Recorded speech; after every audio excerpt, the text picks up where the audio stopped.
Salam. Bilirsiniz, bir şirkət böyümək, yeni layihələrə başlanmaq üçün sərmayə axtaranda ağla gələn ilk yollardan biri səhm və ya istiqraz buraxmaqdır. Amma bu böyük prosesin başlanğıcı əslində çox sadə bir yerdən başlayır. Tək bir hüquqi sənəddən. Bəli, hər şey bir qərarla başlayır. Gəlin bugün Azərbaycan qanunvericiliyinə əsaslanaraq bu ilk və ən kritik addımın, yəni qiymətli kağızların buraxılış haqqında qərarın detallarına birlikdə baş vuraq. Görək bu təməl daşı necə qoyulur. Yaxşı, planımız belədir. Əvvəlcə bu qərarın bütün prosesdəki yerinə, yəni ümumi mənzərəyə baxacağıq. Sonra bu vacib qərarı kimin verdiyini aydınlaşdıracağıq. Ardınca bu sənədin içində mütləq nələr olmalıdır, yəni onun reseptini öyrənəcəyik. İstiqrazlar üçün bəzi xüsusi qaydalar var, onları da toxunacağıq.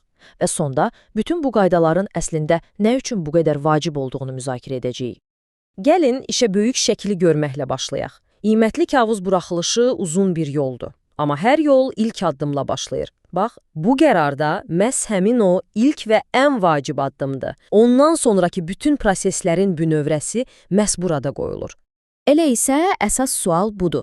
Bir şirkət qanuni çərçivədə bu prosesi necə başladır? Hər şey haradan başlayır? Cavab düşündüyünüzdən daha sadədir.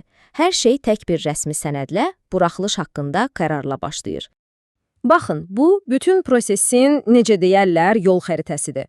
Qanuna görə tam 7 mərhələ var. Biz bugün yalnız birinci addıma, yəni buraxılış haqqında qərara fokuslanmışıq.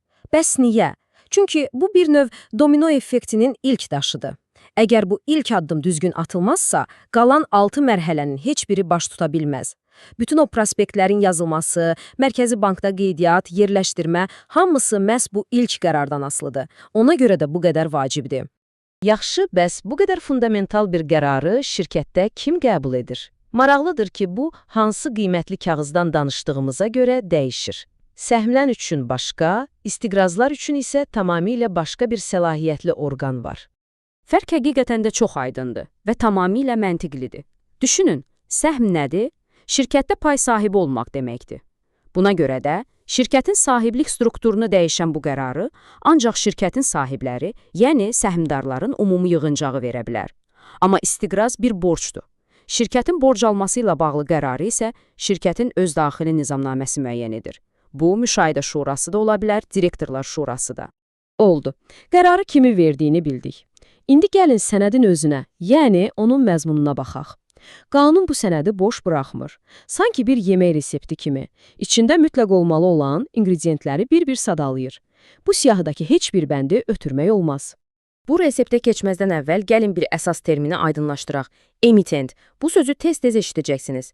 Çox sadə dildə desək, emitent qiymətli kağızları buraxan, yəni təklif edən tərəfdir.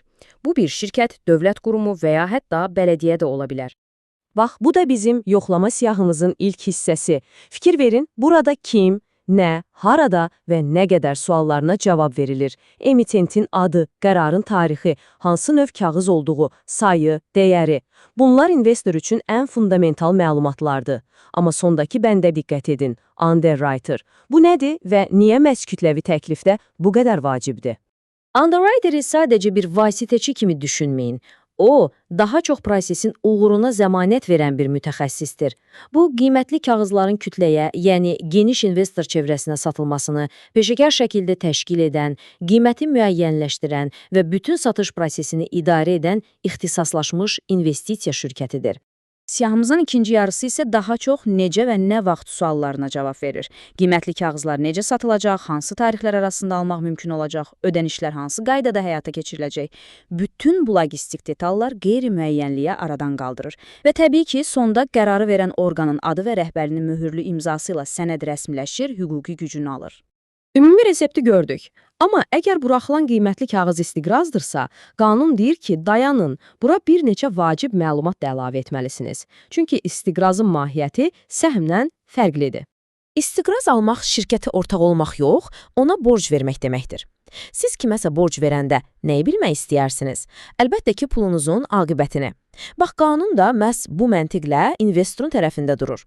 Bu üç əlavə tələb investor üçün həyati əhəmiyyət daşıyır. Birincisi, bu işdən nə qədər qazanacağam, yəni faiz dərəcəsi nədir?